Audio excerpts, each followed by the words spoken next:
안녕하세요. 소프트웨어 정책연구소 유재흥입니다. 요즘 4차 산업혁명과 인공지능이 많이 화두가 되고 있습니다. 지금은 아날로그 환경을 디지털로 전환하는 정보사회에서 소프트웨어가 굉장히 사회에서 중요해지는 소프트웨어 중심 사회로 전환되고 있는 것 같습니다. 이 소프트웨어 중에서도 인공지능 기술이 사회에 굉장한 영향을 많이 미칠 것 같은데요.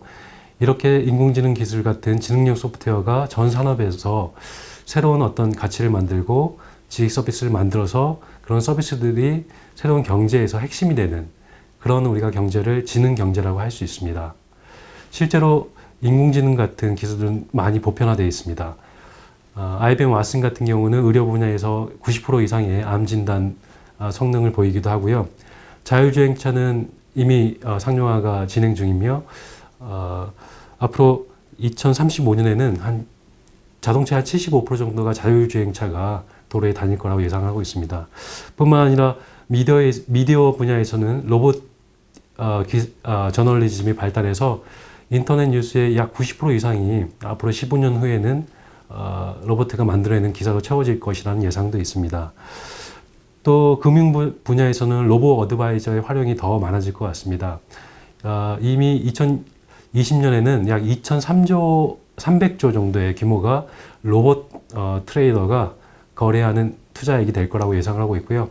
우리나라도 지금 시범적으로 이 로봇 어드바이저가 주식 매매를 하는 테스트 베드를 구축하려고 하고 있습니다. 이러한 인공지능 기반의 서비스를 지능 서비스라고 할 수 있는데요. 이런 것들이 성공적으로 정착하고 또 확산되기 위해서는 사업자 측면에서 몇 가지 중요한 요인들을 고려할 필요가 있겠습니다. 마케팅 이론 중에 아주 오래된 이론이 있는데 서브코어이라는 서비스 품질을 나타내는 모델이 있습니다. 여기서는 5가지 서비스의 성공 요인을 제시하고 있는데요. 신뢰성, 유용성, 보장성, 반응성, 공감성이라고 부르는 것들이 그것입니다. 차례차례 한 가지씩 살펴보도록 하겠습니다. 먼저 신뢰성은 고객의 약속을 얼마나 잘 지킬 수 있는가 하는 그런 능력을 나타냅니다. 앞서 소개한 IBM 왓슨 같은 암 진단 로봇이나 그 미디어에서 뉴스를 전하는 퀘이크복 같은 로봇 저널리스트, 그런 것들이 만들어내는 컨텐츠들이 정확하지 않다면은 그 결과는 굉장히 치명적일 것이고 그 사업자는 아마 시장에서 살아남기가 힘들 겁니다. 신뢰성인 서비스의 성립에서 가장 중요한 요소라고 할 수 있습니다. 두 번째는 유용성인데요. 서비스는 본질적으로 형태가 없습니다. 무형성을 가지고 있는데 그렇기 때문에 서비스에서는 이미지가 굉장히 중요합니다. 그래서 이 서비스의 이미지를 만들어내는 전략들, 브랜드 아이덴티티, 서비스 아이덴티티, 캐릭터화 시키는 능력들이 굉장히 중요합니다. 알파고 하면 어떤 이미지를 가지고 계십니까? 그리고 소프트뱅크가 만들어 놓은 그 페퍼라는 로봇을 보시면 어떤 느낌이 듭니까? 이 이미지를 통해서 사람들은 서비스에 대한 태도를 가지게 되고 그것이 서비스 수용에 결정적인 역할을 하게 됩니다. 다음은 보장성입니다. 보장성이란 것은 바람직한 결과를 보장하고 또 예기치 못한 실패에 대해서 어떻게 보상할 수 있을까라는 그런 능력을 나타냅니다.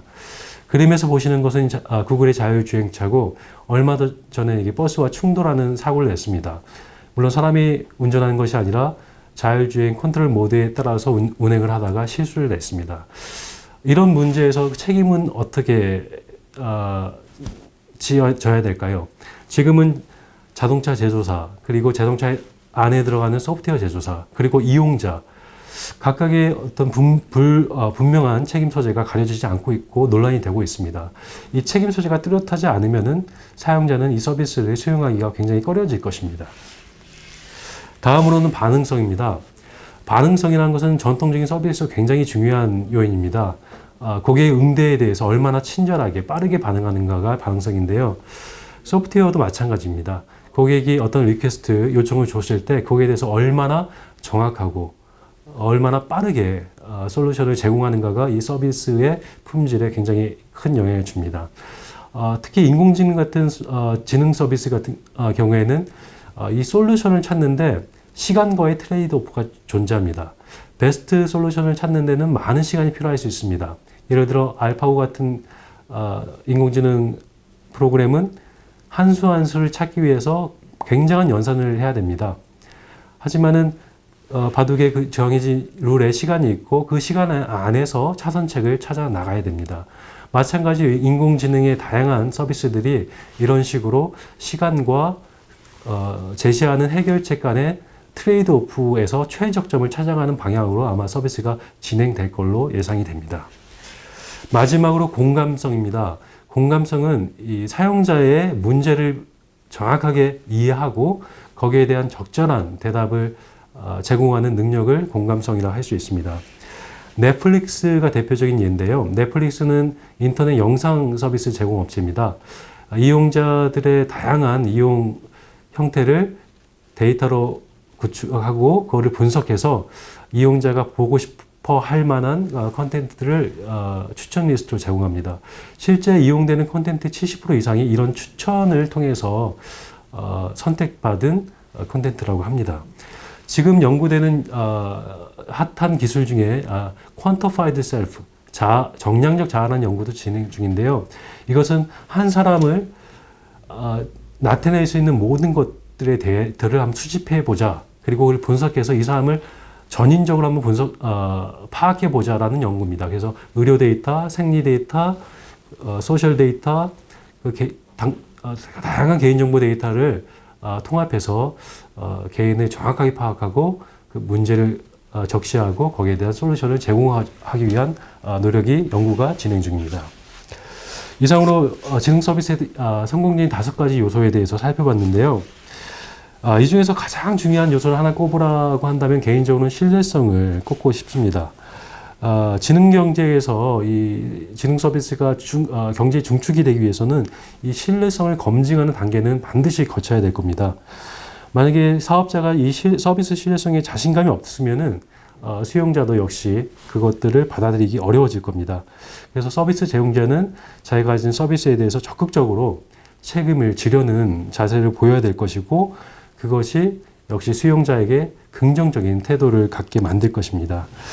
지능 경제로 전환하는 이 시기에서 혁신적인 서비스를 책임지는 기업에 보다 적극적인 자세가 필요하고요. 거기서 사업자는 새로운 기회를 찾고 그 기회를 모멘텀으로 지능 경제 시대의 주도권을 가질 수 있을 것으로 예상이 됩니다. 이상입니다.